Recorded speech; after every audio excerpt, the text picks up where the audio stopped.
নমস্কার, সকলকে জয়গুরু জানাই। পরমপ্রেমময় শ্রী শ্রী ঠাকুর অনুকূল চন্দ্রের অনুস্মৃতি গ্রন্থ থেকে কিছু অংশ পাঠ করছি। ইষ্টে যদি না রইল ভাব, অভাব কি আর যায়? ডাইনি অভাব নানান ধাঁচে রক্ত চুষে খায়।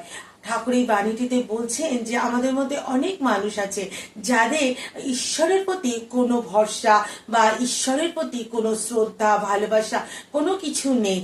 আমরা আর তারা কি করে, তাদের জীবনে যাদের মধ্যে কোনো আদর্শের অনুরাগ নেই, যাদের মধ্যে কোনো আদর্শের অনুপ্রেরণা নেই, তাদের তো কোনোদিন অভাব যায় না। তাদের হয়তো টাকা পয়সা গয়নাগাটি অনেক কিছু আছে, কিন্তু শুধু টাকা পয়সা গয়নাগাটি কখনোই মানুষের অভাবকে দূর করতে পারে না। তাই তারা কি করে, তাদের সবসময় যেন একটা অতৃপ্ত বাসনা নিয়ে ঘুরে বেড়ায়।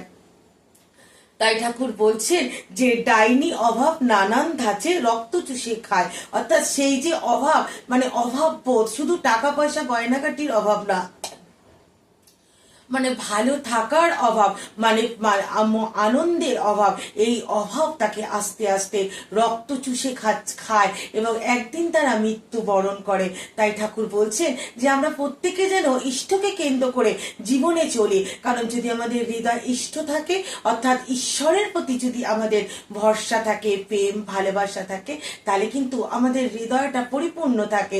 তাই হয়তো আমাদের মধ্যে অনেক মানুষ আছে যাদের টাকা পয়সা গয়নাগাটি তেমন কিছু নেই, কিন্তু ঈশ্বরের ভালোবাসায় আমাদের হৃদয় পরিপূর্ণ। তাই অভাব কি জিনিস বা অভাব কি বোধ, সেটা আমাদের মধ্যে থাকে না।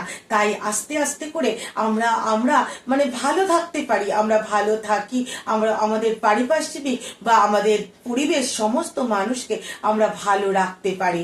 তাই আমাদের ইষ্টকে কেন্দ্র করে বৃত্তের মতো ঘুরে চলা উচিত। তবেই তো আমাদের জীবনটা অন্য গতিতে প্রভাবিত হবে এবং মানুষ্য জীবন সার্থক হবে, ধন্য হবে।